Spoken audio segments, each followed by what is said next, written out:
Okay, so now we're going to talk about rounding decimals. Rounding decimals is important when we use it for estimation. So what you'll see in your packet and what we did in class is you're gonna have to round your number to the underlined value.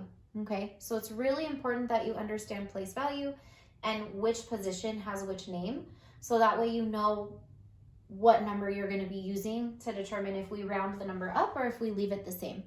So really quickly, something that we talked about in class, when we're rounding, we're going to be looking at the number to the right of the underlined digit to use that as a tool to figure out if we're going to round it up or down. So for the first example, we have 32 and 56 hundredths. We have the 10th position underlined. So what that means is you're going to be rounding to the 10th position. So everything to the right of that is going to turn into zeros or basically disappear, because we don't need numbers after the 10th position when we're rounding to that. What we're going to be using though is we're going to be using the digit to the right of the underlined number to figure out if we have to turn that round up that underlined number or if we leave it alone. So we talked about in class, we have two different situations when we're rounding. So when we talk about numbers that are 5 or more, you guys taught me to raise the score, or we round up. Okay? Now, when this circled digit, when this circled number is 4 or less, you guys taught me let it rest, right? So what that means is we're going to leave that number alone. We're going to leave that number as it is, okay?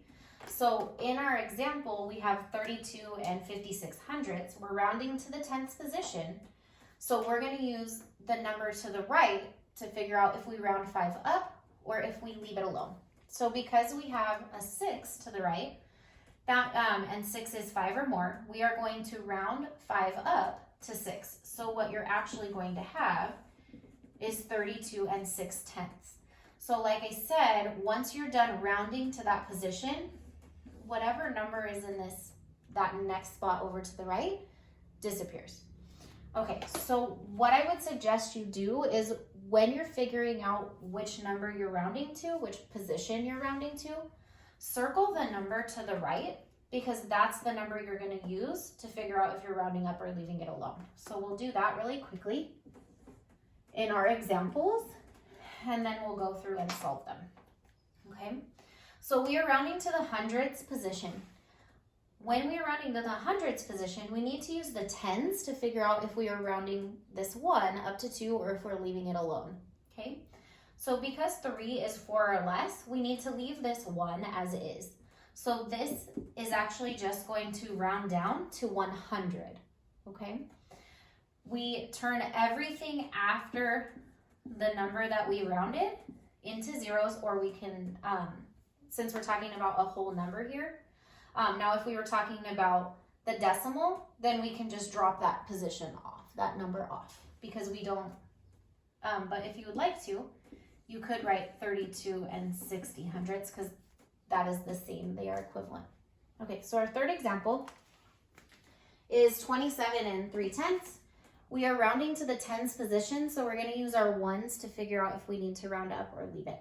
So 7 is 5 or more, so what that means is we are going to round 2 up to 3, and because we're talking about tens, we're just going to write 30. So all of that disappears. Okay.